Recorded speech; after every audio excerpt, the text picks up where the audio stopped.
అందరికీ నమస్తే. ఈరోజు మనం సహజ దృగ్విషయాల్లో భాగంగా ధ్వనికి సంబంధించినటువంటి కీలక అంశాల గురించి మాట్లాడుకోబోతున్నాం. ధ్వనికి సంబంధించి ఈ ధ్వని ప్రసారానికి సంబంధించినటువంటి కాన్సెప్ట్స్ ఏ విధంగా ఉన్నాయి, ధ్వని వెలువడడానికి ఏ రకమైనటువంటి కండిషన్స్ ఉండాలి, ధ్వని ప్రసారం అయ్యేటటువంటి క్రమంలో యానకం యొక్క పాత్ర ఎంత విధంగా ఉంది, అదేవిధంగా ఏ యానకాలలో ధ్వని ఏ రూపాలలో ప్రసారం జరుగుతుంది అనేటటువంటి ఓరియంటేషన్లో ఈరోజు మనం అంశాలను చూద్దాం. అదేవిధంగా గతంలో వచ్చినటువంటి ప్రశ్నల సరళి ఏ విధంగా ఉందనేటటువంటి క్రమాన్ని కూడా ఈరోజు మనం చూడడానికి సన్నద్ధమవుదాం. దీంట్లో భాగంగా కంపించేటటువంటి వస్తువులలో మాత్రమే ధ్వని వెలువడుతుందనే ఓరియంటేషన్లో ఇక్కడ పరిశీలన చేయడం జరిగింది. మొదటగా కంపనాలకు సంబంధించినటువంటి అంశాలను కనుక మనం పరిశీలించినట్లయితే ఏదైనా ఒక వస్తువు ముందుకు వెనుకకు కదిలేటటువంటి క్రమాన్ని ఇక్కడ మనం కంపనంగా చెప్పుకుంటాం. ఫర్ ఎగ్జాంపుల్ చూసినట్లయితే మనకు నిత్యం అందుబాటులో ఉండేటటువంటి భోజనాల ప్లేట్లను ఒకసారి తట్టినట్లయితే అది దాంట్లో కంపనాలు మనం క్లియర్ కట్గా అబ్జర్వ్ చేయవచ్చు. కంపించినటువంటి సందర్భంలో మాత్రమే అక్కడ ధ్వని వెలువడుతుంది. ఇన్ కేస్ ఆ కంపనాలు మనం బలవంతంగా ఆపినట్లయితే శబ్దం వెలువడేటటువంటి క్రమం కూడా ఆగిపోయే సందర్భాన్ని మనం చూడవచ్చు.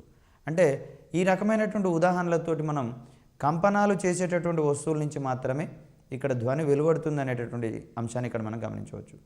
ఇప్పుడు మనం క్లాస్ చెప్పేటటువంటి క్రమంలో కూడా భాగంగా ఇక్కడ మన స్వరపేటికలోని స్వరతంత్రులు కంపించేటటువంటి క్రమంలో వెలువడేటటువంటి ధ్వని అనేది ఇక్కడ మీ చెవులకు చేరి అక్కడ చెవిలోని డయాఫ్రమ్ మీద లేకపోతే కర్ణభేరి మీద కంపనాలు కలిగించేటటువంటి సందర్భంలో ఈ ధ్వని యొక్క అనుభూతి మీకు కూడా చేరుతున్నటువంటి అంశాన్ని ఇక్కడ మనం గమనించవచ్చు. సో ధ్వని ఉత్పత్తి కావాలన్నా, ధ్వని యొక్క అనుభూతిని చెందాలన్నా వస్తువులు కంపించినప్పుడు మాత్రమే మనకి ఇది బోధపడుతుంది. అదేవిధంగా సౌండ్ బాక్సులకు సంబంధించినటువంటి వ్యవస్థలను పరిశీలించినట్లయితే వాటి మీద చేయి ఉంచి అబ్జర్వ్ చేసినటువంటి క్రమంలో అక్కడ సౌండ్ బాక్స్లోని ఒక లేయర్ డయాఫ్రమ్ అంటాం, దాన్ని డయాఫ్రమ్ అనేది ముందుకు వెనుకకు కదిలేటటువంటి క్రమంలో శబ్దం పునరుత్పత్తి అయ్యేటటువంటి అంశాన్ని ఇక్కడ మనం గమనించవచ్చు. సో కంపించేటటువంటి ప్రతి ఒక్క వస్తువు మనకు ధ్వనిని ఉత్పత్తి చేస్తుంది అనేటటువంటి అంశాన్ని రూఢీ చేసేటటువంటి భాగంలో ఈ ఉదాహరణలన్నీ మనం ఇక్కడ పరిశీలించాం. ఈ కంపనాలకు సంబంధించినటువంటి మరొక అంశాన్ని కనుక చూసినట్లయితే పౌనఃపున్యము లేదా ఫ్రీక్వెన్సీ అనేటటువంటి టెర్మినాలజీని ఇక్కడ మనం చూస్తాం. ఒక వస్తువు ఒక సెకండ్ కాలంలో ఎన్ని కంపనాలను చేస్తుందో ఆ సంఖ్యనే మనం ఇక్కడ ఫ్రీక్వెన్సీ అంటాం. కంపనాల సంఖ్య ఎంత ఎక్కువగా ఉంటే దాని యొక్క ఫ్రీక్వెన్సీ అంత ఎక్కువగా ఉన్నటువంటి అంశాన్ని ఇక్కడ మనం గమనించవచ్చు. సో వస్తువు కంపించినటువంటి సందర్భంలో ఆ వస్తువు దాని చుట్టూ ఉండేటటువంటి గాలి యొక్క అణువుల పొరను ముందుకు వెనక్కు నెట్టించి లేదా కంపింపజేసేటటువంటి ప్రక్రియను మనం ఇక్కడ గమనిస్తాం. సో ఈ క్రమంలో వస్తువు ఒక వైపుకు కదిలినప్పుడు దాని సమీపంలో ఉండేటటువంటి గాలి అణువు యొక్క పొరలు దగ్గరగా నెట్టబడతాయి. ఈ క్రమంలో ఆ ప్రాంతంలో గాలి కణాల యొక్క సాంద్రత పెరుగుతుంది. ఈ సందర్భంలో ఈ ప్రాంతాన్ని, సాంద్రత పెరిగినటువంటి ప్రాంతాన్ని మనం ఇక్కడ సంపీడ్యత లేదా కంప్రెషను అంటాం. సో ఇక్కడ సంపీడ్యత అనే అంశానికి సంబంధించి సరి అయినది లేదు కానిదేది అనేటటువంటి ఓరియంటేషన్ ఇక్కడ క్వశ్చన్ రావచ్చు. లేదా కంపించేటటువంటి వస్తువు గాలి అణువు పొరలను దగ్గరగా నెట్టేసేటటువంటి క్రమంలో అక్కడ గాలి సాంద్రత పెరుగుతుంది, ఈ ప్రాంతాన్ని ఏమంటారు అనే ఓరియంటేషన్లో ఇక్కడ మనం క్వశ్చన్ ఎక్స్పెక్ట్ చేయవచ్చు. దీన్ని మనం సంపీడ్యత అనేటటువంటి టర్మ్తో సూచిస్తాం. ఒకవేళ ఇక్కడ వస్తువు ముందుకు కంపించినప్పుడు సంపీడ్యత ఏర్పడుతుంది. అదేవిధంగా వస్తువు వెనక్కి కంపించేటటువంటి క్రమంలో అక్కడ ఒక ఖాళీ ప్రదేశం ఏర్పడుతుంది. ఈ సందర్భంలో అక్కడ ఉండేటటువంటి గాలి పొరలు విశాలంగా విస్తరించుకుంటాయి. ఫలితంగా గాలి యొక్క సాంద్రత పలచబడుతుంది. సో ఈ ప్రాంతాన్ని లేదా గాలి యొక్క కణాల సాంద్రత తక్కువగా ఉండేటటువంటి ఈ ప్రాంతాన్ని మనం ఇక్కడ విరళీకరణము, రేర్ ఫ్రాక్షన్ అనేటటువంటి అర్థంతో సూచిస్తాం. సో విరళీకరణం అంటే గాలి కణాల యొక్క సాంద్రత తక్కువగా ఉన్నటువంటి ప్రాంతాన్నేమో విరళీకరణం అంటాము. ఇక్కడ యానకంలోని గాలి కణాల యొక్క సాంద్రత అధికంగా ఉండేటటువంటి ప్రాంతాలనేమో మనం ఇక్కడ సంపీడ్యతగా చెప్పుకుంటాము. సో మరొక అంశాన్ని చూసినట్లయితే వస్తువు కంపించినప్పుడు ప్రతి కంపనానికి ఒక సంపీడిత మరియు ఒక విరళీకరణం ఏర్పడి ఆ డిస్టర్బెన్స్ అనేది లేదా కంపనాలు అనేవి యానకంలో ముందుకు సాగిపోయేటటువంటి క్రమాన్ని ఇక్కడ మనం గమనించవచ్చు. సో ఈ కంపనాలు చేసేటటువంటి క్రమంలో గాలి అనేటటువంటి యానకం నుంచి సంపీడన మరియు విరళీకరణాలు మొత్తం నిత్యం ఏర్పడుతూ ఈ డిస్టర్బెన్స్ని లేదా కంపనాలను గాలి అనేటటువంటి యానకంలో ముందుకు తీసుకుపోయేటటువంటి ప్రక్రియను మనం ఇక్కడ చూస్తాం. ఈ క్రమంలో మనకు రెగ్యులర్గా క్రమం తప్పకుండా కనిపించే వాటిని మనం ఇక్కడ సంపీడిత విరళీకరణాల గురించి చెప్తాం. సో ఈ సంపీడ్యత మరియు విరళీకరణాల ప్రభావం వలన ఒక ధ్వని తరంగం ఏర్పడుతుంది, లేకపోతే తరంగం ఏర్పడుతుంది అంటాం. వాస్తవానికి తరంగంలో సంపీడిత విరళీకరణాలు ఏర్పడతాయి. ఈ రకమైనటువంటి తరంగాలకు ఒక ఉదాహరణగా మనం ధ్వని తరంగాన్ని చెప్పవచ్చు. అంటే తరంగం అనేది ఒక బ్రాడ్ కాన్సెప్ట్ని చెప్తుంది, దాంట్లో ధ్వని తరంగం అనేది ఒక ఉదాహరణపూర్వకమైనటువంటి అంశంగా మనం ఇక్కడ గమనించవచ్చు. సో సంపీడ్యత మరియు విరళీకరణాల యొక్క ప్రవాహం వల్ల ఏర్పడేది మనం ఇక్కడ తరంగంగా చెప్పుకుంటే, ఇక్కడ మనం ధ్వని తరంగం అనేది సంపీడ్యత మరియు విరళీకరణాల రూపంలో గాలిలో ప్రయాణం చేస్తుంది అనేది మనం ఇక్కడ గుర్తుంచుకోవాలి. సో గాలిలో ధ్వనివేగానికి సంబంధించినటువంటి విలువల పరంగా మనకి ఇక్కడ క్వశ్చన్స్ రావడం జరిగింది. సో గాలిలో ధ్వనివేగం అనేది 331 మీటర్లు పర్ సెకండ్గా ఉంటుంది. ఇక్కడ నీటిలో ధ్వనివేగం అనేది 1435 మీటర్లు పర్ సెకండ్గా ఉంటుంది. అదేవిధంగా గాజులో ధ్వనివేగం అనేది సెకండ్కు 5500 మీటర్లుగా ఉంటుంది. ఈ అంశాన్ని మనం క్వశ్చనియర్గా రూపొందించుకునేటటువంటి క్రమంలో, డైరెక్ట్గా అడిగేటటువంటి క్రమంలోనేమో గాలిలో ధ్వనివేగం ఎంత అనే ఓరియంటేషన్లో క్వశ్చన్ రావచ్చు, లేదా గాలి మరియు నీరు మరియు గాజు అనేటటువంటిది ఒక జాబితాలో, వీటికి సంబంధించినటువంటి ధ్వనివేగాలు మరొక జాబితాలో ఇచ్చేసి జతపరిచే ఓరియంటేషన్లో ఇక్కడ క్వశ్చన్ రావచ్చు, లేదా గాలి నీరు గాజులలో ధ్వనివేగం ఆధారంగా ఆరోహణ లేదా అవరోహణ క్రమాలలో అమర్చండి అనే ఓరియంటేషన్ ఇక్కడ క్వశ్చన్ రావచ్చు. సో దీనికి సంబంధించి గాలిలో ధ్వనివేగం అనేది 331 మీటర్లు పర్ సెకండ్, నీటిలో ధ్వనివేగం అనేది 1435 మీటర్లు పర్ సెకండ్, అదేవిధంగా గాజులో ధ్వనివేగం అనేది 5500 మీటర్లు పర్ సెకండ్. సో ఈ క్రమంలో చూస్తే గాలి నీరు గాజు అనేది మనం ఇక్కడ ఆరోహణ క్రమంగా చెప్పుకుంటాం. లేదా క్రింది వానిలో అత్యధిక ధ్వనివేగాన్ని కలిగినటువంటి పదార్థం ఏదనే ఓరియంటేషన్లో క్వశ్చన్ రావచ్చు. దీంట్లో భాగంగా గాలి నీరు గాజు కనుక మరొకటి ఇస్తే అత్యధిక ధ్వనివేగం ఇక్కడ మనకు గాజులో కనిపిస్తోంది కాబట్టి గాజు మనం ఆటోమేటిక్గా ఇక్కడ మనం చెప్పుకుంటాం. సో ఇక్కడ ధ్వని తరంగాలకు సంబంధించి కంపించేటటువంటి వస్తువులన్నీ కూడా ధ్వనిని ఉత్పత్తి చేస్తున్నాయని, యానకము లేదా గాలిలో ఈ ధ్వని తరంగాలు అనేవి ఇక్కడ మనకు సంపీడన విరళీకరణ రూపాల్లో ప్రయాణిస్తుంది అనేటటువంటి అంశాన్ని ఇక్కడ మనం గమనించుకోవాలి. ఇంకొక విషయం కనుక మనం ఇక్కడ మాట్లాడుకోవాల్సి వస్తే, వాస్తవానికి తరంగాలను అవి ప్రాపగేట్ అయ్యేటటువంటి విధానము లేదా ప్రసరించేటటువంటి విధానాల ఆధారంగా రెండు రకాలుగా మనం ఇక్కడ చెప్పుకుంటాము. ఒకటి తిర్యక్ తరంగము, రెండవది అనుదైర్ఘ్య తరంగము. ఇక్కడ సంపీడ్యత మరియు విరళీకరణాలు ఏర్పడేటటువంటి క్రమంలో గాలిలోని అణువులు ముందుకు వెనుకకు తరంగం పోయేటటువంటి దిశలోనే కదులుతున్నాయి కాబట్టి ఈ క్రమంలో యానకంలోని కణాలు తరంగం ప్రసరించేటటువంటి దిశలోనే కదిలితే దాన్ని మనం ఇక్కడ అనుదైర్ఘ్య తరంగాలకు ఉదాహరణలుగా చెప్పుకుంటున్నాం. సో గాలిలో ధ్వని తరంగాలు అనేవి అనుదైర్ఘ్య తరంగాల రూపంలో పోతున్నాయని చెప్పేసి ఇక్కడ మనం మాట్లాడుకుంటాం. మరొక అంశాన్ని కనుక మనం ఇక్కడ గమనించినట్లయితే, ఘన పదార్థాలలో ఈ శబ్దం ఉత్పత్తి అయ్యేటటువంటి క్రమంలో ఆ ఘన పదార్థాల్లోని అణువులు పైకి కిందికి కదులుతాయి, ధ్వని మాత్రం ముందుకు వెళ్ళేటటువంటి క్రమాన్ని ఇక్కడ మనం గమనించవచ్చు. అంటే ఇక్కడ ఘన పదార్థాలు లేదా తీగల వంటి అంశాలలో మరియు రబ్బర్ పట్టీని సాగదీసి దాన్ని మీటిన క్రమంలో ఇక్కడ రబ్బర్ పట్టీలోని కణాలు మొత్తం కూడా పైకి కిందికి కదిలేటటువంటి క్రమాన్ని చూడవచ్చు. అదేవిధంగా ధ్వని అనేది ముందుకు వెళ్ళేటటువంటి క్రమాన్ని ఇక్కడ చూస్తాం. సో ఈ సందర్భంలో యానకంలో కణాలు ధ్వని లేదా తరంగ ప్రయాణ దిశకు లంబంగా లేదా పైకి కిందికి కదులుతుండేటటువంటి క్రమంలో దాన్ని మనం అక్కడ తిర్యక్ తరంగంగా చెప్పుకుంటాం. ఇక్కడ అనుదైర్ఘ్య తరంగాల రూపంలో సంపీడన విరళీకరణాలు ఏర్పడినట్లుగానే ఇక్కడ తిర్యక్ తరంగాలలో శృంగము మరియు ద్రోణులు ఏర్పడతాయి. ఈ శృంగము మరియు ద్రోణులు అనేవి తిర్యక్ తరంగాల్లో కనిపిస్తాయి. సంపీడన విరళీకరణాలు మనకి ఇక్కడ అనుదైర్ఘ్య తరంగాల రూపంలో కనిపిస్తాయి. సో ధ్వని అనేది వాయు యానకంలో అనుదైర్ఘ్య తరంగాల రూపంలోను, ఇక్కడ ఘన పదార్థాలలో తిర్యక్ తరంగాల రూపంలోనూ ప్రాపగేట్ అవుతుంది లేదా ప్రసారం అవుతుందనే అంశాన్ని ఇక్కడ మనం గుర్తుంచుకోవాలి. సో ఈ క్రమంలోనే మనకి ఇక్కడ ధ్వనివేగానికి సంబంధించినటువంటి అంశాలను చూసాం మనం. ఇక్కడ ధ్వని అనేది వాయువులలో లేదా గాలిలో ఏ విధంగా ప్రసారం అవుతుంది, లేదా ధ్వని అనేది ఘన పదార్థాల్లో ఏ విధంగా ప్రసారం అవుతుందనే ఓరియంటేషన్ మనకి ఇక్కడ క్వశ్చన్ వస్తుంది.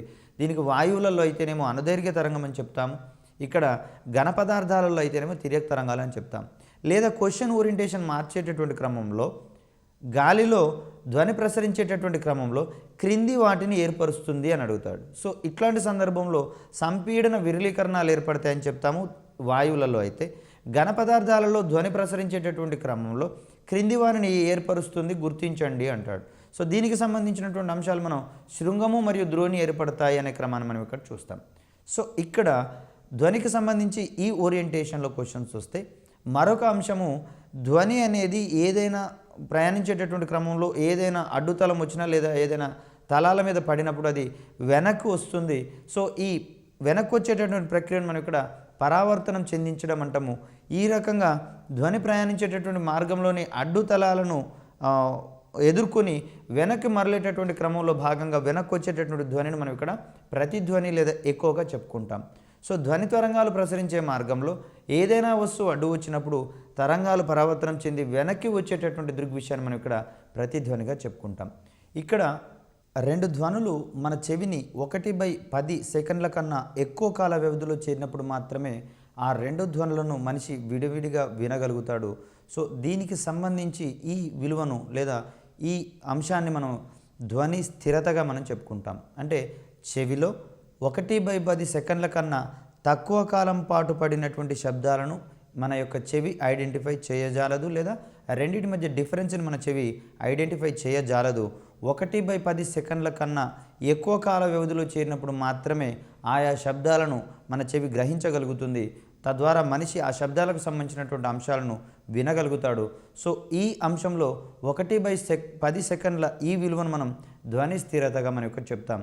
క్రింది వానిలో ధ్వని స్థిరతకు సంబంధించినటువంటి అంశంగా ఎంత సమయాన్ని పేర్కొంటారు అనే ఓరియంటేషన్లో క్వశ్చన్ వస్తే దాన్ని మనం 1/10 సెకండ్ల కన్నా ఎక్కువ కాలాన్ని మనం ఇక్కడ చెప్పుకోవాల్సి వస్తుంది.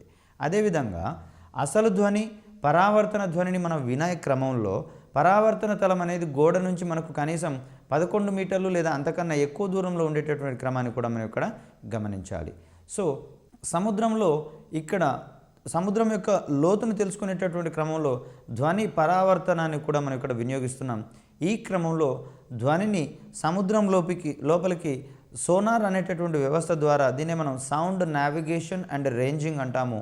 అంటే ధ్వనికి సంబంధించి అక్కడ ఉండేటటువంటి దూరాన్ని కనుగొనేటటువంటి క్రమాన్ని మనం ఇక్కడ సోనార్గా చెప్పుకుంటాం. Sonar, sound navigation and ranging అంటే వస్తువు యొక్క దూరాన్ని కనుగొనేటటువంటి క్రమంలో సౌండ్ వేవ్స్ని వాడుకోవడం ద్వారా ఈ ప్రక్రియను మనం ఇక్కడ చేస్తాం. కాబట్టి దీన్ని మనం సోనార్గా మనం ఇక్కడ పేర్కొంటున్నాం. సముద్రాల యొక్క లోతుని తెలుసుకోవాలన్నా లేదా సముద్రాలలో అంతక్రితం మునిగిపోయినటువంటి వస్తువులు లేదా ఓడలకు సంబంధించినటువంటి సమాచారం తెలుసుకోవాలన్నా ఇక్కడ మనకు ధ్వని పరావర్తనం అనేటటువంటి ధర్మం ఉపయోగపడుతుంది. దీన్ని మనం సోనార్ అనేటటువంటి ప్రక్రియలో భాగంగా మనం వాడతాం. ఇక్కడ ధ్వనికి సంబంధించినటువంటి పరావర్తకాల గురించి మాట్లాడుకుంటున్నాం. ప్రతిధ్వని ఏర్పడాలంటే అక్కడ ఏదైనా ఒక వస్తువు అడ్డుగా ఉన్నటువంటి క్రమంలో ఆ అడ్డుతలానికి తగిలిన తర్వాత ధ్వని వెనుకకు వచ్చేటటువంటి క్రమంలో మనం ఇక్కడ ఈ ప్రతిధ్వని గురించి మాట్లాడుకుంటున్నాం. సో ఇదే క్రమంలో ఏ వస్తువులైతే ధ్వనిని పరావర్తనం చెందించకుండా ఉంటాయో వాటిని మనం ఇక్కడ అధమ పరావర్తకాలుగా చెప్పుకుంటాం. అంటే ఈ క్రమంలో వాటి మీద పడినటువంటి ధ్వనిని అవి పూర్తిగా శోషించుకునేటటువంటి క్రమాన్ని ఇక్కడ మనం గమనించవచ్చు. ఫర్ ఎగ్జాంపుల్ చూసినట్లయితే ఇక్కడ కంప్యూటర్ ల్యాబ్స్కి సంబంధించి థర్మాకోల్ షీట్స్ని ఎక్కువగా వాడుతూ ఉంటాం. సో ఇక్కడ ఈ క్రమంలో ఆ ధ్వని అనేది థర్మాకోల్ షీట్స్కి వెళ్ళినటువంటి క్రమంలో అవి వెనక్కి మరలలేవు. మరొక రకంగా కనుక దీన్ని చెప్పగలిగితే అధమ పరావర్తకాలుగా సూక్ష్మ రంధ్రాలు కలిగినటువంటి వస్తువులను వాడినట్లయితే దాన్ని మనం అధమ పరావర్తకాలు అనేటటువంటి క్రమంలో మనం ఇక్కడ చూస్తాం. అది కేవలం ధ్వని యొక్క పరావర్తన ధర్మాన్ని తగ్గించే క్రమాన్ని మనం ఇక్కడ చూడవచ్చు. సో ఈ సందర్భంలో ధ్వనితో పాటు ప్రతిధ్వనిని కూడా వినేటటువంటి క్రమంలో మనకు శబ్దాలు అనేవి అత్యంత అస్పష్టంగా వినిపిస్తాయి. కాబట్టి ఇక్కడ సౌండ్ సిస్టమ్స్ ఉన్నటువంటి క్రమంలో ఈ థియేటర్లలో కానివ్వండి, ఫంక్షన్ హాల్లలో కానివ్వండి, ఈ రకమైనటువంటి అధమ పరావర్తకాల యొక్క అమరిక ఎక్కువగా ఉంటుంది. ఈ క్రమంలో ధ్వని యొక్క పరావర్తనం అనేది తక్కువగా జరుగుతుంది. కాబట్టి అక్కడ శబ్దం అనేది నాణ్యమంగా వినటం అనేటటువంటి అంశాన్ని ఇక్కడ మనం చూడవచ్చు. సో ఈ క్రమంలో క్రింది వానలో ఏ ఏ పదార్థాలు ధ్వని అధమ పరావర్తకాలుగా పనిచేస్తాయనే ఓరియంటేషన్లో లేదా ధ్వని శోషకాలుగా పనిచేస్తాయనే ఓరియంటేషన్ మనకు క్వశ్చన్ రావచ్చు. సో ధ్వని శోషకం అయినదేది లేదా కానిదేది అనే ఓరియంటేషన్ ఇక్కడ మనం క్వశ్చన్ ఎక్స్పెక్ట్ చేయవచ్చు. సో దీంట్లో భాగంగా దుస్తులు కానివ్వండి, సచ్ఛిద్ర పదార్థాలు కానివ్వండి, థర్మాకోల్ మొదలైనటువంటి పదార్థాలు కానివ్వండి, అదేవిధంగా ఈ మధ్య కాలంలో ఆధునిక గృహాలు నిర్మించుకునేటటువంటి క్రమంలో పిఓపి, ప్లాస్టర్ ఆఫ్ ప్యారిస్ని మనం ఇక్కడ వినియోగిస్తున్నాము. ఈ పిఓపిలో కూడా మన కంటికి కనిపించినటువంటి సూక్ష్మమైనటువంటి రంధ్రాలు ఉంటాయి. కాబట్టి ఈ రంధ్రాలు ఉన్నటువంటి పిఓపిని పెట్టినటువంటి ఆ గోడలకు తగిలినటువంటి ధ్వని అనేది వెనక్కి మరలలేదు. తద్వారా ప్రతిధ్వని మనం అక్కడ తగ్గించుకోవచ్చు. ఈ క్రమంలో ఫర్నిచర్ లేనటువంటి రూమ్లలో ధ్వని ఎక్కువగా పరావర్తనం చెందుతుంది. సామాగ్రితోటి లేదా ఫర్నిచర్ తోటి రూమ్ను నింపినటువంటి క్రమంలో ఆ పరావర్తనం అనేది తగ్గుతుంది, ఎక్కువ అనేది తగ్గుతుంది అనేటటువంటి క్రమాన్ని ఇక్కడ మనం గమనించవచ్చు. సో ఆయా సామాగ్రి ఈ ధ్వనిని వాటి యొక్క తలాల మీద పడినప్పుడు భిన్న డైరెక్షన్స్లలో దాన్ని పరావర్తనం చెందిస్తుంది. కొన్ని సందర్భాల్లో శోషించుకునేటటువంటి క్రమాన్ని చూస్తాం. కాబట్టి ఇక్కడ ప్లైవుడ్, లోహపు పలకలు ధ్వనిని అత్యధికంగా పరావర్తనం చెందించగల పరావర్తకాలుగా చెప్పుకుంటే, రంధ్రాలు ఉన్నటువంటి వస్తువులు ధ్వని శోషకాలుగా లేదా ధ్వని అధమ పరావర్తకాలుగా ప్రవర్తించేటటువంటి సందర్భాన్ని చూడవచ్చు. ఈ క్రమంలో దుస్తులు, సచ్ఛిద్ర పదార్థాలు, థర్మాకోల్, పిఓపి, అదేవిధంగా కొబ్బరి పీచు, వీటికి సంబంధించినటువంటి అమెరికలు మొత్తం కూడా మనం ఇక్కడ అధమ పరావర్తకాలుగా చెప్పుకుంటాం. ఇక్కడ ప్రతిధ్వనిని సక్రమంగా వినియోగించుకునేటటువంటి క్రమంలో సోనార్ గురించి ఇందాక మాట్లాడుకున్నాం. ఇదే క్రమంలో గబ్బిలాల వంటి జీవులు అవరోధాలను తప్పించుకునేటటువంటి క్రమంలో ప్రతిధ్వని ద్వారా వాటి యొక్క అవరోధాల యొక్క ఉనికిని తెలుసుకునేటటువంటి క్రమాన్ని ఇక్కడ మనం గమనించవచ్చు.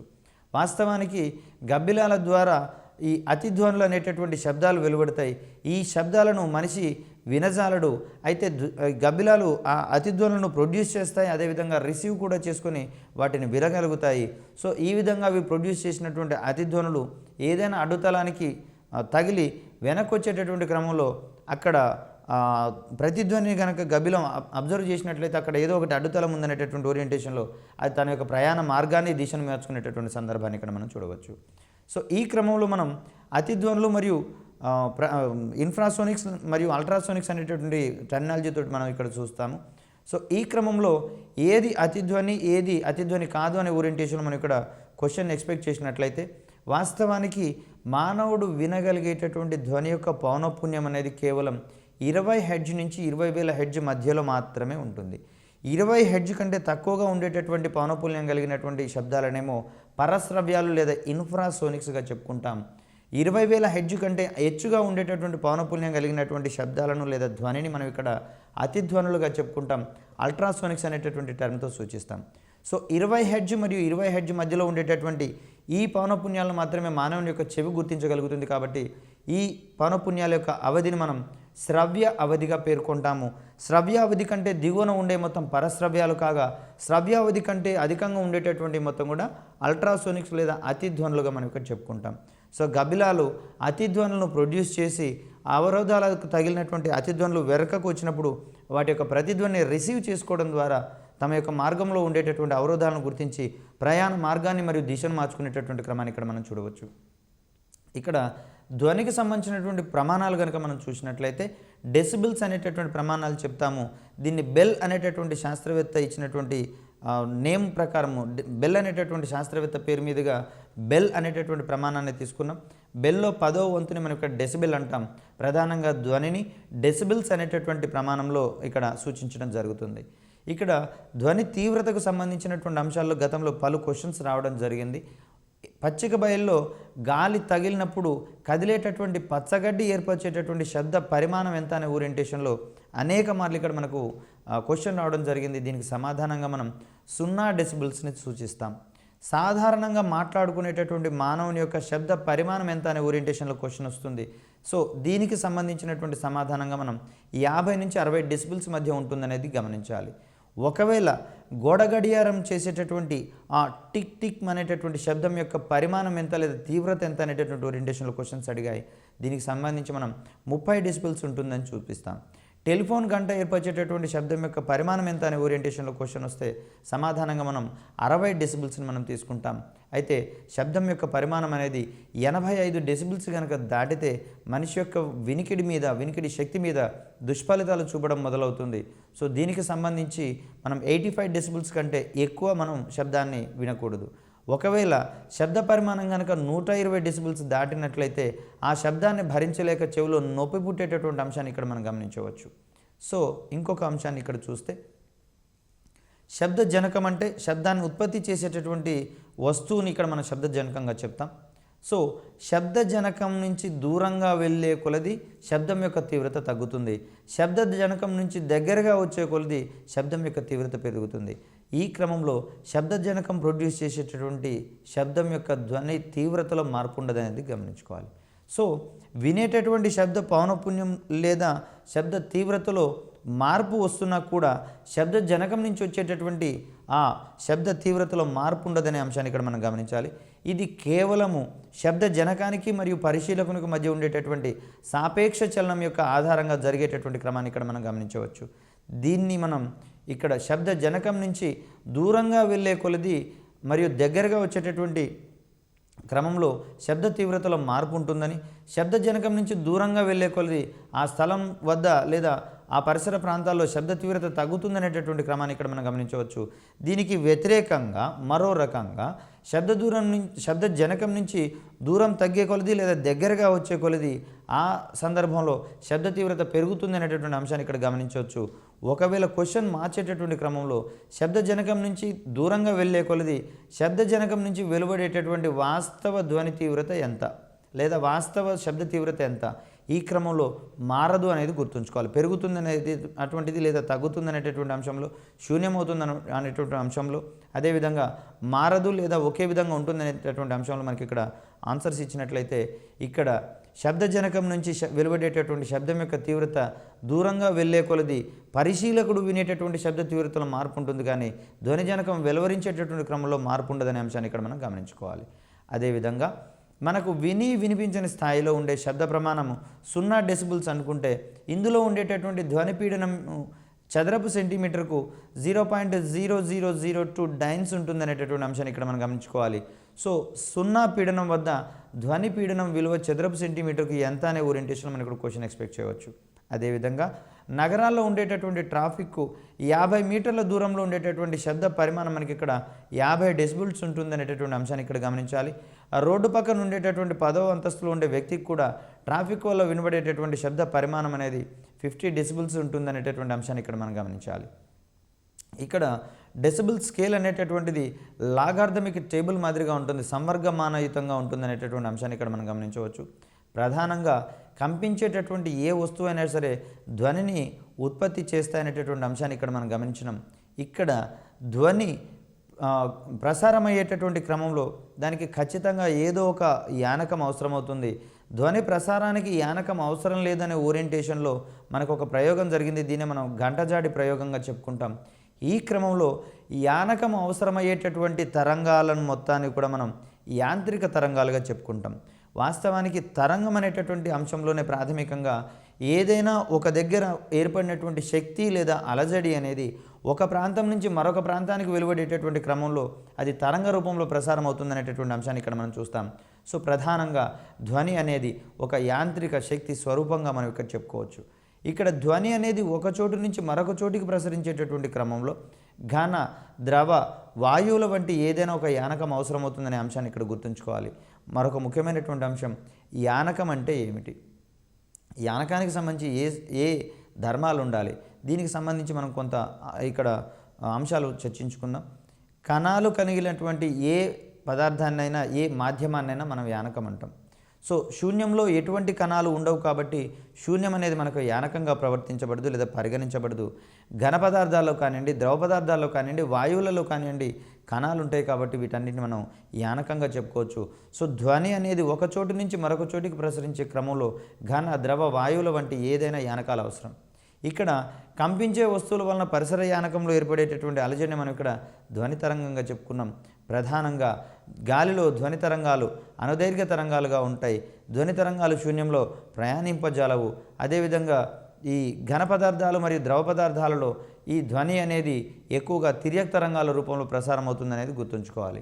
దీనికి సంబంధించి ఒక ఫన్నీ కాన్సెప్ట్ ఏముంటుందంటే, చంద్రుని మీద 1,00,000 వాట్ల తీవ్రతతోటి డీజే సిస్టమ్ని కనుక ఎస్టాబ్లిష్ చేస్తే సందర్భం ఏ విధంగా ఉంటుందనే ఓరియంటేషన్లో గతంలో పలు ఓరియంటేషన్ క్వశ్చన్స్లలో రావడం జరిగింది. సో దీనికి సమాధానంగా కేవలం మనం ఆ డీజే ప్రోగ్రాంలోని అంశాలను మనం చూడగలుగుతాం, కానీ శబ్దాన్ని మనం వినలేము. ఎందుకంటే చంద్రుని మీద యానకం ఉండదు కాబట్టి అక్కడ ఈ ధ్వని తరంగాలు అనేవి ప్రసరింపజాలవు, ప్రయాణించజాలవు అనేది చూస్తాం. గాలిలో ధ్వని తరంగాలు ఏర్పడేటటువంటి క్రమంలో లేదా ప్రయాణించేటటువంటి క్రమంలో అణువులు అనేవి స్థిరస్థానం నుంచి అటు ఇటు కంపించే క్రమాన్ని మనం చూస్తున్నాం. సో ధ్వని వేగం అనేది ఘన పదార్థాలలో ద్రవ పదార్థాలలో కన్నా ఎక్కువగాను, ద్రవ పదార్థాలలో వాయు పదార్థాలలో కన్నా ఎక్కువగాను ఉండేటటువంటి అంశాన్ని ఇక్కడ మనం గమనించవచ్చు. సో ఈ క్రమంలో ఈ క్రింది వాణిలో ధ్వని వేగము అత్యల్పం నుంచి అత్యధికం ఉండేటటువంటి క్రమంలో వరుస క్రమంలో అమర్చండి అనే ఓరియంటేషన్ మనకు క్వశ్చన్ రావచ్చు. వాయువులు, ద్రవ పదార్థాలు, ఘన పదార్థాలు మనం ఇక్కడ ఆరోహణ క్రమంగా చెప్పుకుంటాం. లేదా ఘన ద్రవ వాయు పదార్థాలను అవరోహణ క్రమంలో భాగంగా మనం ఇక్కడ చెప్పుకుంటాం. సో లేదా క్రింది వానిలో ఏ పదార్థాలలో ధ్వనివేగం అత్యధికంగా ఉంటుందనే ఓరియంటేషన్లో క్వశ్చన్ ఎక్స్పెక్ట్ చేయవచ్చు. దీనికి మనం సమాధానంగా ఘన పదార్థాలకు సంబంధించిన భావన చెప్తాం. తక్కువగా ఉండేది ఏది అంటే వాయు పదార్థాలకు సంబంధించినటువంటి భావన చెప్తాం. ధ్వని తరంగాలు ప్రయాణించేటటువంటి యానకంలో ఇవి వాయువులు అయితేనేమో సంపీడల విర్ణీకరణాలు ఏర్పరుస్తాయి. అదేవిధంగా ఘన పదార్థాలు లేదా ద్రవ పదార్థాలలో అయితే శృంగము మరియు ద్రోణులు ఏర్పరుస్తాయి అనేది కూడా మనం ప్రధానంగా గుర్తుంచుకోవాలి. ఇక్కడ ధ్వనులకు సంబంధించి కొన్ని శబ్దాలు మన చెవికి ఇంపుగా ఉంటాయి. కొన్ని శబ్దాలు వెలువడినటువంటి క్రమంలో మనం అర్జెంటుగా చెవులు మూసుకోవాలని చెప్పేసి అనిపిస్తుంది. అంటే శబ్ద తీవ్రతను మనం తట్టుకోలేము. ఈ క్రమంలో ధ్వనిని కనుక మనం రకాలుగా వర్గీకరించినట్లయితే క్రమబద్ధంగా సరైన పద్ధతిలో ఒక లయతో వెలువడి మన చెవికి వినడానికి ఇంపుగా ఉండేటటువంటి ధ్వనులు ఒక రకం కాగా, గందరగోళమైనటువంటి పరిస్థితుల్లో వెలువడి వినడానికి ఇంపుగా లేనటువంటి శబ్దాలు లేదా ధ్వనులు మరొక రకంగా చెప్పుకుంటాం. వినడానికి ఇంపుగా ఉంటే దాన్ని సంగీత ధ్వనులు అంటాము. వినడానికి ఇంపుగా లేకపోతే వాటిని కఠోర ధ్వనులు లేదా నాయిస్గా చెప్పుకుంటాం. ఈ నాయిస్ అనేది క్రమరహితంగానో పద్ధతి లేకుండా వెలువడి చెవికి ఇంపుగా ఉండనటువంటి ధ్వనులుగా మనం ఇక్కడ కఠోర ధ్వనుల గురించి చెప్తాం. సో సంగీత సాధనాలకు సంబంధించి మనం అంశాలను చూస్తే దీన్ని ప్రధానంగా 3 రకాలుగా చెప్పుకుంటాం. ఒకటి తీగ వాయిద్యాలు, రెండవది డప్పు లేక డ్రమ్ము లేదా చర్మ వాయిద్యాలు అంటాము, మూడవది వాయు వాయిద్యాలకు సంబంధించినటువంటి అంశాలు ఇక్కడ మనం చూడవచ్చు. సితార్, బుల్బుల్, వీణ మొదలైనటువంటివి తీగ వాయిద్యాలు కాగా, మనకు ప్రధానంగా ఉండేటటువంటి ఒక సాధనంగా డప్పును సంబంధించినటువంటి అంశం చూస్తాం. సో ఇది డప్పు లేక డ్రమ్ అనేది చర్మ వాయిద్యానికి సంబంధించినటువంటి అంశంగా చూడవచ్చు.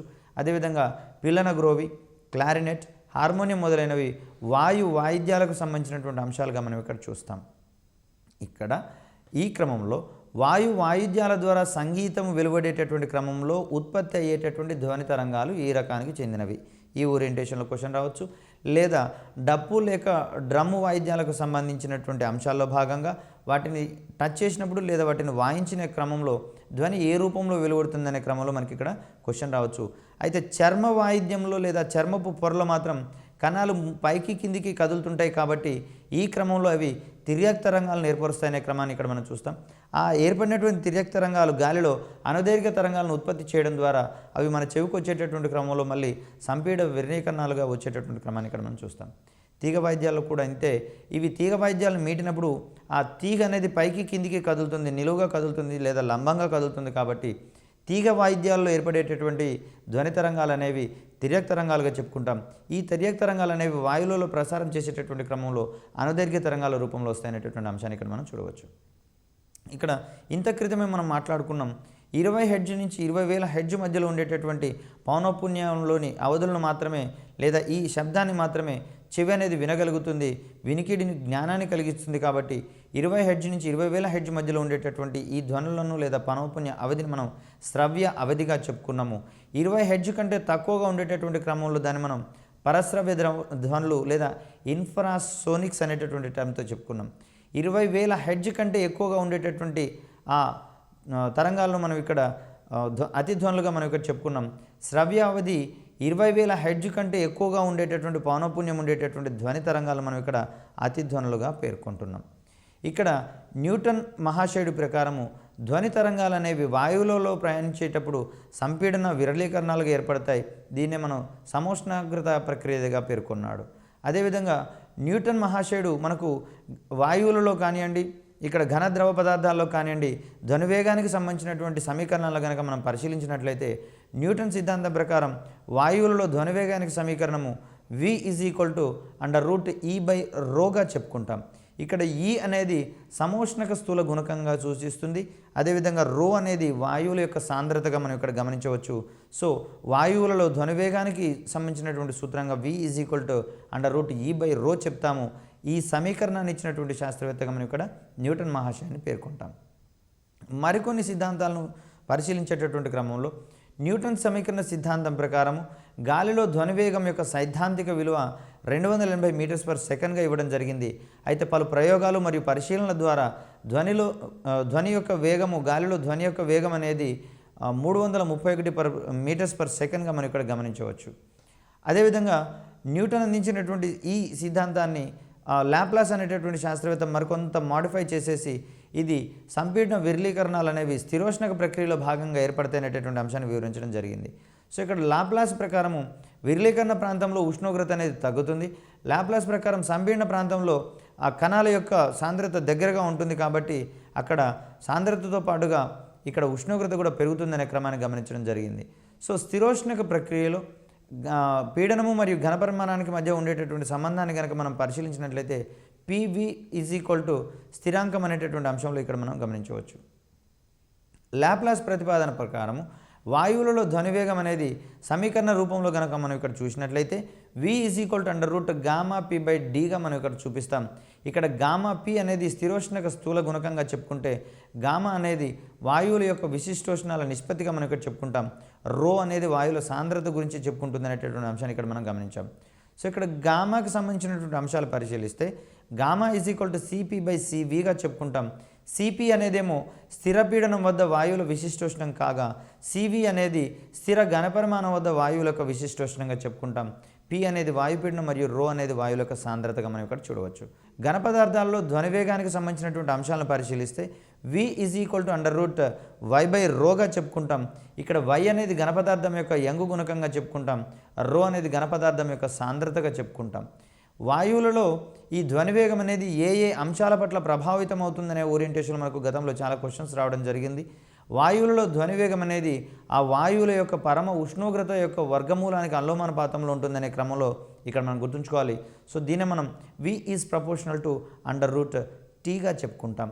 వాయువు యొక్క ఉష్ణోగ్రత పెరిగితే ధ్వనివేగం పెరుగుతుంది అనేటటువంటి ఒక సూత్రీకరణ మనం ఇక్కడ v is proportional to under root t అనేటటువంటి ఈ ప్రపోర్షనేట్ ఆధారంగా మనం ఇక్కడ చెప్పుకోవచ్చు. దీని ప్రకారం అనులోమానుపాతంలో ఉన్నటువంటి క్రమంలో ఆధారపడినటువంటి ఆ రాశి పెరిగినట్లయితే ఏ రాశి అయితే ఆధారపడుతుందో అది కూడా పెరిగేటటువంటి క్రమాన్ని ఇక్కడ మనం గమనించవచ్చు. అంటే ఉష్ణోగ్రత పెరిగినట్లయితే అక్కడికి వాయువులలో ధ్వనివేగం కూడా పెరుగుతుందనే క్రమాన్ని ఇక్కడ మనం చూస్తాం. ఇక్కడ దీనికి సంబంధించినటువంటి సమీకరణాన్ని చూసినట్లయితే వాయువులో గాలిలో 0 డిగ్రీల సెంటీగ్రేడ్ వద్ద ధ్వనివేగం అనేది V0 గాను లేదా V0 గాను, T0 సెంటీగ్రేడ్ వద్ద లేదా T డిగ్రీ సెంటీగ్రేడ్ వద్ద VT గాను ఉన్నటువంటి క్రమంలో ఇక్కడ VT మరియు V0లకు సంబంధించినటువంటి అంశాలను కనుక మనం గమనిస్తే VT is equal to V0 into 1 + T by 546 అనేటటువంటి సూత్రం ద్వారా మనం ఇక్కడ దీనికి సంబంధించినటువంటి అంశాలు తెలుసుకోవచ్చు.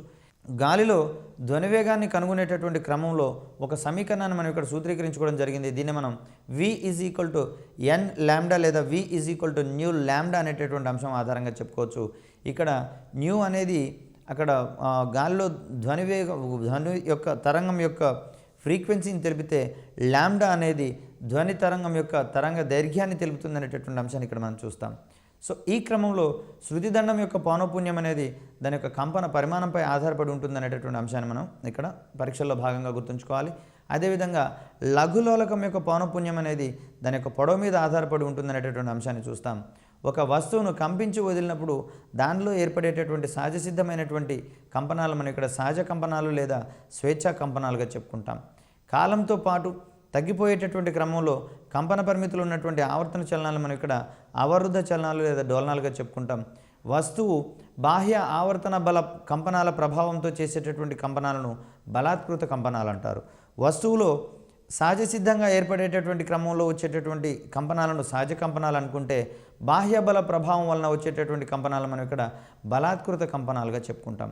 సో ఇక్కడ బలాత్కృత కంపనాలు మరియు సహజ కంపనాలకు సంబంధించి ఒక ముఖ్యమైనటువంటి అంశం గురించి మాట్లాడుకుంటాం ధ్వనికి సంబంధించినటువంటి పాఠ్యాంశంలో. దీన్నే మనం అనునాదము లేదా రెజోనెన్స్ అనేటటువంటి టర్మ్గా చెప్పుకుంటాం. ప్రస్తుతము మానవ దైనందిన జీవితంలో అనునాదం యొక్క పాత్ర అత్యధికంగా ఉన్నటువంటి అంశాన్ని ఇక్కడ మనం గుర్తుంచుకోవాలి. ఒకే సహజ పౌనఃపున్యం గల రెండు వస్తువులు ఒకదాని ప్రభావంతో మరొకటి అత్యధిక డోలనా పరిమితితో కంపనాలు చేసేటటువంటి దృగ్విషయాన్ని మనం ఇక్కడ అనునాదంగా పేర్కొంటాం. సో అనునాదం అంటే ఏమిటనే ఓరియంటేషన్లో క్వశ్చన్ ఎక్స్పెక్ట్ చేయకపోయినా అనునాదం యొక్క అనువర్తనాలు లేదా అప్లికేషన్స్ ఓరియంటేషన్లో మనకి ఇక్కడ క్వశ్చన్స్ ఎక్కువగా అడగడం జరుగుతుంది. కాబట్టి ఇక్కడ ఈ విషయంలో అనునాదం యొక్క ఉదాహరణలు కనుక మనం గమనించినట్లయితే వంతెన మీద ప్రయాణం చేసేటటువంటి క్రమంలో సైనికులు కవాతు చేయాల్సినటువంటి సందర్భంలో సాధారణ మానవుల మాదిరిగా నడవమనేటటువంటి సూచన చేస్తారు. ఒకవేళ కవాతు కనుక చేసినట్లయితే వారి అడుగుల ద్వారా వెలువడేటటువంటి ఆ తరంగాల యొక్క పౌనఃపున్యము బ్రిడ్జ్ యొక్క సహజ పౌనఃపున్యంతో కనుక మ్యాచ్ అయినటువంటి సందర్భంలో బ్రిడ్జ్ కూలిపోయేటటువంటి ప్రమాదం ఉంటుంది. కాబట్టి వంతెన మీద నుంచి సైనికులు కవాతు చేసేటటువంటి సందర్భంలో వారిని మార్చింగ్ చేసినట్లుగా కాకుండా సాధారణ నడకతో దాటేటటువంటి క్రమాన్ని ఇక్కడ మనం చూస్తాం. అదేవిధంగా ఒక వాహనము ఒక ప్రత్యేకమైనటువంటి వేగంతో లేదా స్థిర వేగంతో పోయేటటువంటి క్రమంలో అక్కడ ఇంజన్ వెలువరిచేటటువంటి పౌనఃపున్యం అనేది వాహనం యొక్క బాడీకి దాని యొక్క ఫ్రీక్వెన్సీ కనుక మ్యాచ్ అయినటువంటి క్రమంలో ఒక వింతైనటువంటి మోత వచ్చే క్రమాన్ని ఇక్కడ మనం గమనించవచ్చు. దీనికి ప్రధాన కారణంగా కూడా మనం ఇక్కడ అనునాదానికి సంబంధించినటువంటి అంశాన్ని ఇక్కడ మనం చూస్తాం. అదేవిధంగా రేడియోలో మనకు కావాల్సినటువంటి స్టేషన్ని ట్యూన్ చేసుకునేటటువంటి క్రమంలో రేడియో ప్రసారం నుంచి విడుదలైనటువంటి విద్యుత్ పౌనఃపున్యాల లేదా విద్యుత్ అయస్కాంత తరంగాల పౌనఃపున్యానికి సమానమైనటువంటి సహజ పౌనఃపున్యాన్ని రేడియోలో ట్యూనింగ్ చేసేటటువంటి ప్రక్రియను ఇక్కడ మనం గమనించవచ్చు. సో రేడియోలో మనకు కావాల్సినటువంటి స్టేషన్లను ఎంపిక చేసుకునేటటువంటి క్రమంలో ఇమిడి ఉండే దృగ్విషయంగా మనం ఇక్కడ అనునాదం గురించి చెప్పుకుంటాం. ఇదే సిచ్యువేషన్ మనం టెలిఫోన్కి సంబంధించినటువంటి అంశాల్లో చూడవచ్చు. అదేవిధంగా టీవీకి సంబంధించినటువంటి కార్యక్రమాల ప్రసారంలోనూ దీన్ని మనం చూడవచ్చు.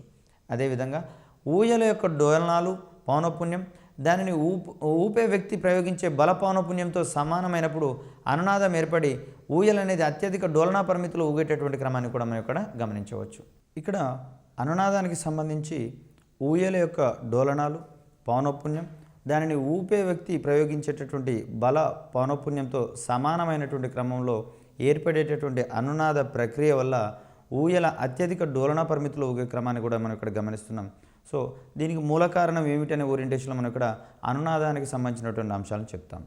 రెండు అంతకన్నా ఎక్కువ వస్తువులు ఒకే సహజ పౌనఃపున్యాలలో అనునాదంలో ఉండటం అనేటటువంటి దాంట్లో ప్రత్యేక సందర్భాన్ని కనుక మనం ఇక్కడ గమనించినట్లయితే బలాత్కృత కంపనాలకు సంబంధించినటువంటి సందర్భంగా మనం ఇక్కడ చెప్పుకోవచ్చు.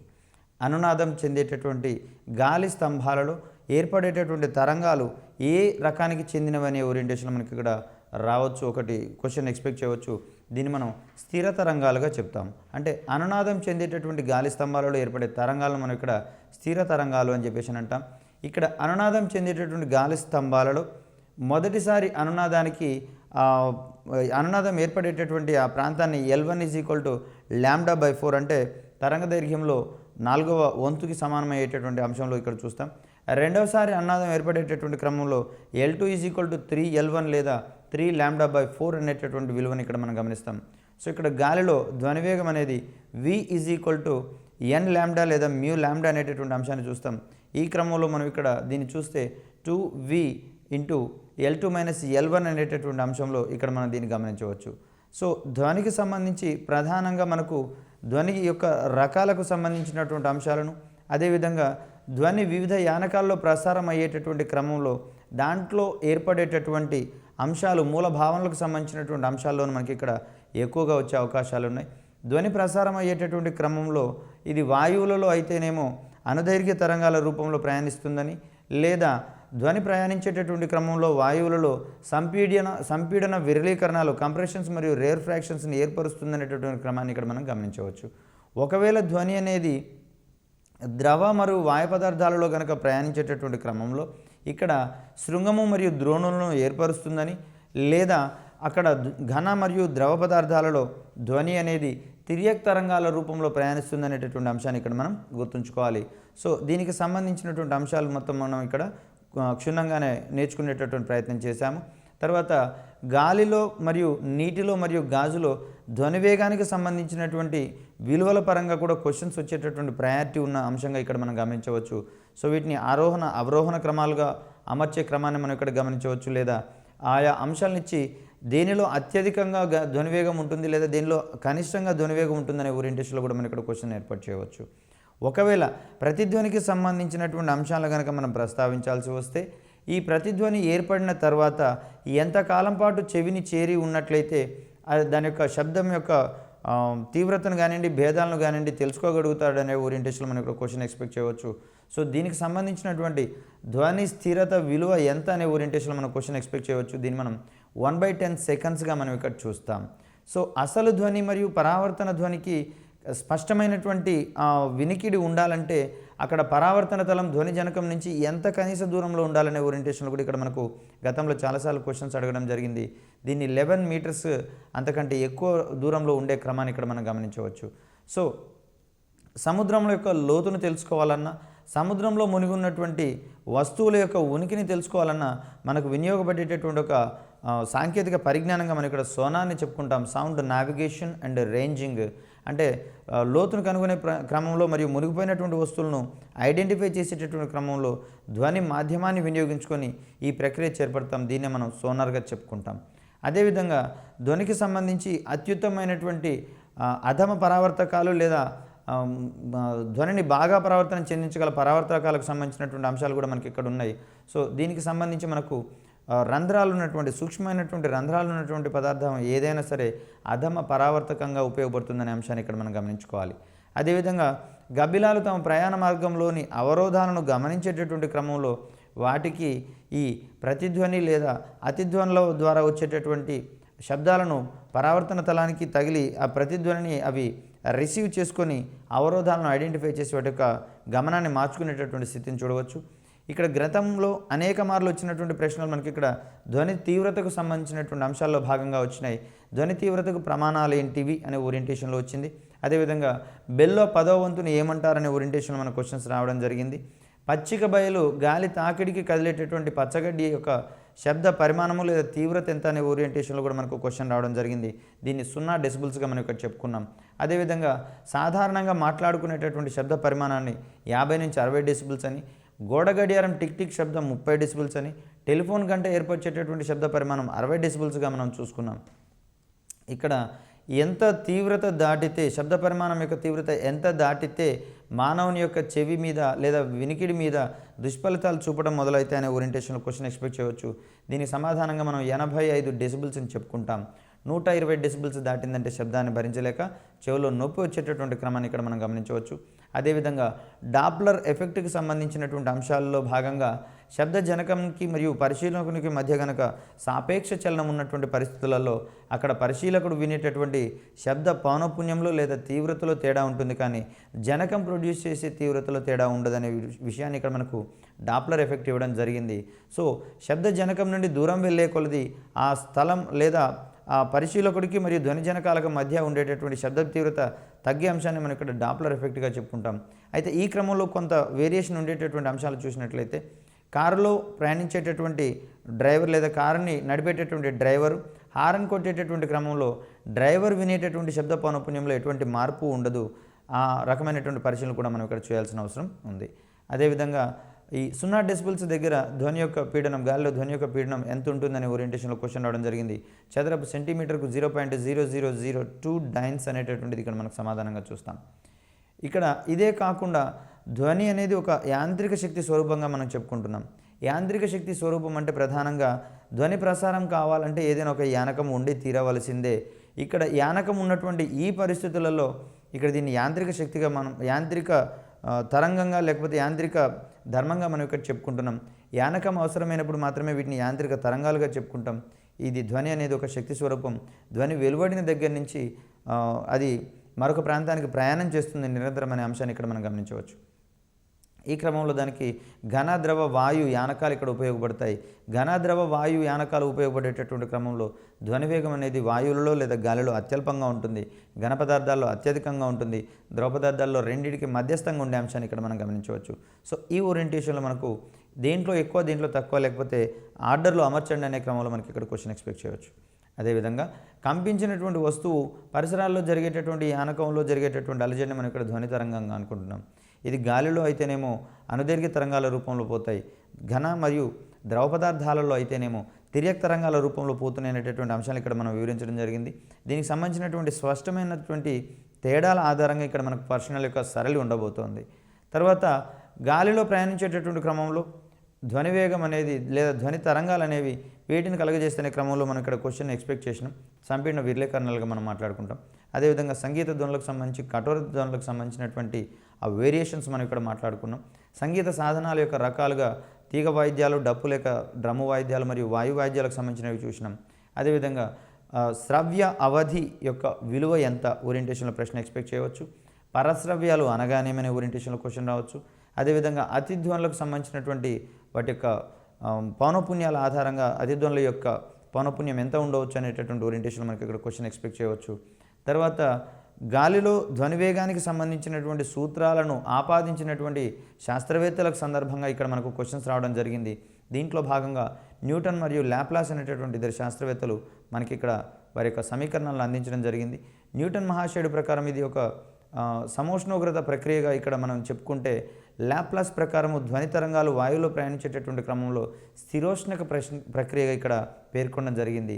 ఈ లాప్లాస్ ఇచ్చినటువంటి స్థిరోష్ణక ప్రక్రియలో భాగంగా విరళీకరణ ప్రాంతంలో ఇక్కడ గాలిలోని వాయు కణాల యొక్క సాంద్రత తగ్గుతుంది కాబట్టి ఆ ప్రాంతంలో ఉష్ణోగ్రత తగ్గుతుందని, లాప్లాస్ ప్రకారము సంపీడన ప్రాంతంలో ఇక్కడ గాలిలోని వాయు కణాల యొక్క సాంద్రత పెరుగుతుంది కాబట్టి ఫలితంగా ఉష్ణోగ్రత పెరుగుతుంది అనేటటువంటి అంశాన్ని వివరించడం జరిగింది.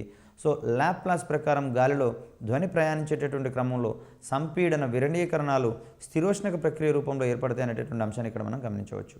సో న్యూటన్ అందించినటువంటి సమీకరణంగా మనం ఇక్కడ V =E/ρగా చెప్పుకుంటాం. ఇందులో అంశాల యొక్క అబ్రివేషన్స్ కూడా మనకు చాలా ఇంపార్టెంట్. ఈ దేన్ని తెలియజేస్తుంది, రో దేన్ని తెలియజేస్తుంది అనేటటువంటి అంశంలో వీటిని మనం చూసుకోవాలి. సో ఈ అనేది సమోష్ణక స్థూల గుణకంగా చెప్పుకుంటున్నాం, రో అనేది వాయువు యొక్క సాంద్రతగా చెప్పుకుంటున్నాం. అదేవిధంగా లాప్లాస్కు సంబంధించినటువంటి అంశాలు కనుక మనం ఇక్కడ చూసినట్లయితే గామా p/ρ అనేటటువంటి అంశాలు ఇక్కడ మనకు గమనిస్తాయి. V =γp/ρ. ఇక్కడ గామా p అనేది స్థిరోష్ణక స్థూల గుణకంగా చెప్తుంది. గామా అనేది వాయువుల విశిష్టోష్ణాల నిష్పత్తిని కానీ చూస్తే ఇక్కడ రో అనేది పి అనేది ఏమో పీడనాన్ని మరియు రో అనేది ఏమో వాయువు యొక్క సాంద్రతను తెలియజేసే అంశంగా చూసాం మనం ఇక్కడ. ఘన పదార్థాలలో దీని ప్రకారం ధ్వనివేగం అనేది V =y/ρగా చెప్పుకుంటున్నాం. y అనేది ఘన పదార్థం యొక్క యంగు గుణకంగా చెప్తే రో అనేది ఘన పదార్థం యొక్క సాంద్రతగా చూస్తున్నాం మనం ఇక్కడ. అదేవిధంగా వాయువులలో ధ్వనివేగాన్ని ప్రభావితం చేసేటటువంటి అంశాల్లో భాగంగా ఉష్ణోగ్రత యొక్క ప్రభావం ఏ విధంగా ఉంటుందనే ఓరియంటేషన్ మనకి ఇక్కడ క్వశ్చన్ రావచ్చు. సో ఉష్ణోగ్రతకు ఇక్కడ గాలిలో ధ్వనివేగం అనేది అనులోమానుపాతంలో ఉంటుందని, ధ్వనివేగం అనేది దాని యొక్క పరమ ఉష్ణోగ్రత యొక్క వర్గమూలానికి అనులోమానుపాతంలో ఉంటుందనే అంశాన్ని ఇక్కడ మనకి ఇవ్వడం జరిగింది. సో V = T మనం చెప్పుకుంటాం. వాయు ఉష్ణోగ్రత పెరిగినట్లయితే ధ్వనివేగం పెరుగుతుంది అనేటటువంటి అంశాన్ని ఇక్కడ మనం అందించడం జరిగింది. సో ఇక్కడ గాలిలో ధ్వనివేగానికి సంబంధించినటువంటి సమీకరణాన్ని కనుక మనం చూస్తే V n λ లేకపోతే న్యూ లాంబ్డా అనేటటువంటి అంశాన్ని ఇక్కడ మనం చూసాం. సో దీంట్లో న్యూ అనేది అక్కడ ధ్వని యొక్క పౌనఃపున్యాన్ని తెలియజేస్తుంది, లాంబ్డా అనేది తరంగ దైర్ఘ్యాన్ని తెలియజేస్తుంది. సో ఈ రెండింటి యొక్క లబ్ధం ఆధారంగా మనం గాలిలో ధ్వనివేగాన్ని తెలుసుకోవచ్చు. సో శృతిదండాన్ని కంపించినప్పుడు దాని యొక్క కంపనాల ఆధారంగా శబ్దం వెలువడుతుంది కాబట్టి ఈ శృతిదండం యొక్క పౌనఃపున్యం అనేది దాని యొక్క కంపన పరిమాణంపై ఆధారపడి ఉండే అంశాన్ని చూస్తున్నాం. అదేవిధంగా లఘులోలకం యొక్క పౌనఃపున్యం అనేది దాని పొడవు మీద ఆధారపడినటువంటి అంశంగా చూస్తున్నాం. ఇక్కడ వస్తువు కంపించినప్పుడు లేదా వస్తువు మీద కొంత బలాన్ని ప్రయోగించినప్పుడు దాంట్లో వచ్చేటటువంటి తరంగాలను లేదా కంపనాలను మనం ఇక్కడ సహజ లేదా స్వేచ్ఛా కంపనాలుగా ఇక్కడ చెప్పుకుంటాం. ఇక్కడ వస్తువుపై బాహ్యబల ప్రభావం వలన చేసేటటువంటి ఈ కంపనాలు మనం ఇక్కడ బలాత్కృత కంపనాలుగా చెప్పుకుంటాం. మరొక కంపనంగా అవరుద్ధ కంపనాలను చెప్తున్నాం మనం. కాలంతో పాటు తగ్గిపోయేటటువంటి కంపన పరిమితులు ఉంటే ఆ చలనాన్ని మనం ఇక్కడ అవరుద్ధ కంపనాలుగా చెప్పుకుంటున్నాం. ప్రధానంగా అనునాదం అనేది అత్యంత ముఖ్యమైనటువంటి మరియు కీలకమైనటువంటి అంశం. ఈ పాఠ్యాంశంలో మనకు గతంలో అనేకమైనటువంటి క్వశ్చన్స్ రావడం జరిగింది. ఒకే సహజ పౌనఃపున్యం అన్నటువంటి వస్తువులు ఒకదాని ప్రభావంతో మరొకటి అత్యధిక డోలనా పరిమితితో కంపనాలు చేసేటటువంటి దృగ్విషయాన్ని మనం ఇక్కడ అనునాదంగా పేర్కొంటున్నాం. సో దీనికి సంబంధించినటువంటి సమస్తమైనటువంటి ఉదాహరణలు వంతెనపై సైనికులు కవర్ చేసే సందర్భంలో వారిని మార్చింగ్ చేయకుండా ఆపేటటువంటి పరిస్థితికి ఉదాహరణగా మనం ఇక్కడ అనునాదానికి సంబంధించిన అంశాన్ని చూస్తాం. అదేవిధంగా ఒక వాహకం అనేది ప్రత్యేకమైనటువంటి స్పీడ్తో వెళ్తున్న క్రమంలో దానికి ఇంజన్ ఫ్రీక్వెన్సీ మరియు బాడీ ఫ్రీక్వెన్సీ మ్యాచ్ అయినటువంటి సందర్భంలో అక్కడ ఒక ప్రత్యేకమైనటువంటి శబ్దం వచ్చేటటువంటి అంశాలు చూసాము. అదేవిధంగా రేడియో ట్యూనింగ్ చేసేటటువంటి క్రమంలో కానివ్వండి, అదేవిధంగా టీవీ ప్రసారాలను మనం ట్యూనింగ్ చేసేటటువంటి క్రమంలో కానివ్వండి, నెక్స్ట్ ఇక్కడ రకరకాలైనటువంటి పరికరాలను ఇప్పుడు మనకు ఎంబెడెడ్ సిస్టమ్స్లో భాగంగా అందిస్తున్నాము. వీటికి సంబంధించినటువంటి సమస్త సమాచారంలోనూ కూడా ఇక్కడ వాటి యొక్క వర్కింగ్ మేనరిజంలో కూడా అన్నాదం యొక్క ప్రక్రియ మనకు చాలా ఎక్కువగా ఉన్నటువంటి అంశాలను ఇక్కడ మనం గమనించవచ్చు. సో ఈ రకమైనటువంటి మూల అంశాలతోటి మనం మన యొక్క సబ్జెక్ట్ యొక్క ప్రిపరేషన్ని మెరుగుపరుచుకున్నట్లయితే ప్రధానంగా అభ్యర్థులకు సూచించేది ఏంటంటే సిలబస్ కంప్లీషన్తో పాటుగా ప్రశ్నల యొక్క సరళి ఏ విధంగా ఉండబోతుంది అనేటటువంటి గెస్సింగ్ కూడా మనకు అత్యంత ప్రధానమైనటువంటి అంశం కాబట్టి ప్రశ్నల యొక్క సరళిని మనం ఊహించుకోవడానికి గాను అందుబాటులో ఉన్నటువంటి ప్రాక్టీస్ బిట్స్, అది కూడా నాణ్యమైనటువంటి ప్రాక్టీస్ బిట్స్ని కనుక మనం ప్రాక్టీస్ చేసినట్లయితే మనలో కాన్ఫిడెన్స్ కూడా బిల్డ్ అవుతుంది. లేదా ఇక్కడ నాణ్యత లేనటువంటి బిట్స్ని కనుక మనం ప్రాక్టీస్ చేసినట్లయితే మన యొక్క ఓరియంటేషన్ని దెబ్బతినేటటువంటి ప్రమాదం ఉంది. కాబట్టి నాణ్యమైనటువంటి మెటీరియల్ మాత్రమే వాడి మన యొక్క ప్రశ్నల సరళిని కనుగొనేటటువంటి క్రమంలో ఎక్కువ సాధన చేస్తే ఎక్కువ కన్ఫ్యూజన్కి గురికాని పరిస్థితులు ఏర్పడతాయి. కాబట్టి తక్కువ కన్ఫ్యూజన్ ఉండేటటువంటి అంశాలు చూడవచ్చు. ముఖ్యంగా పరీక్షల్లో విజయం సాధించాలంటే మనం చేసేటటువంటి పొరపాట్లను తగ్గించుకోవాలి.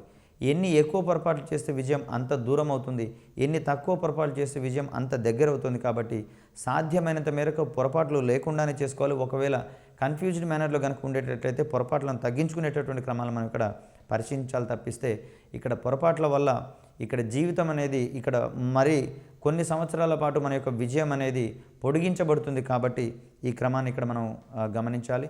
ఇక్కడ మనం ఈ ఫిజికల్ సైన్స్ పాఠ్యాంశాల్లో భాగంగా తదుపరి సహజ దృగ్విషయాలకు సంబంధించినటువంటి సమస్త అంశాలను మనం ఇక్కడ క్షుణ్ణంగా అధ్యయనం చేయబోతున్నాం. కాంతికి సంబంధించినటువంటి అభ్యాసాలు, అదేవిధంగా ఉష్ణానికి సంబంధించినటువంటి సమస్త సమాచారాన్ని మనం అందుకోబోతున్నాం. సో ఈ క్లాసులు ఖచ్చితంగా మీకు హెల్ప్ అవుతాయి. కాబట్టి వీటిని డైరెక్ట్గా టెలివిజన్ ద్వారా చూడలేనటువంటి వాళ్ళు యూట్యూబ్ మరియు ఇతర ప్రసార మాధ్యమాల ద్వారా కూడా చూసుకునే వెసులుబాటు మనకుంది. కాబట్టి సో ఈ అవకాశాన్ని అందరూ వినియోగించుకొని తమ యొక్క విజయాన్ని సాధించే క్రమంలో గెలుపుబాటులో ముందుకు సాగిపోతారని ఆశిస్తూ అందరికీ సెలవు. నమస్కారం.